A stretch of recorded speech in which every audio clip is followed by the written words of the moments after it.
కర్ణాటకలో కొత్త మలుపులు తిరుగుతున్నాయి. ఇక రాజీనామా చేయండి అంటూ సీఎం సిద్ధరామయ్యకు కాంగ్రెస్ అధిష్టానం తేల్చి చెప్పింది. రాజ్యసభకు పంపుతామని కాంగ్రెస్ ఆఫర్ ఇచ్చినట్టుగా తెలుస్తోంది. ఇవాళ ఢిల్లీలో రోజంతా సాగిన చర్చల్లో హైడ్రామా కొనసాగింది.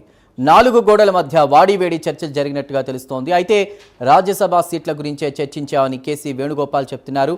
డీకే శివకుమార్కు అధిష్టానం లైన్ క్లియర్ చేస్తున్నట్లుగా ఢిల్లీలో టాక్ వినిపిస్తోంది. ఇక డీకేకి కాకుండా మరో ప్లాన్ ఉందంటూ ప్రచారము జోరుగా సాగుతోంది. Today entire discussion is only concentrated on coming Rajya Sabha elections and council elections of Karnataka. Whatever speculation you people are doing, that is only speculation, no reality at all.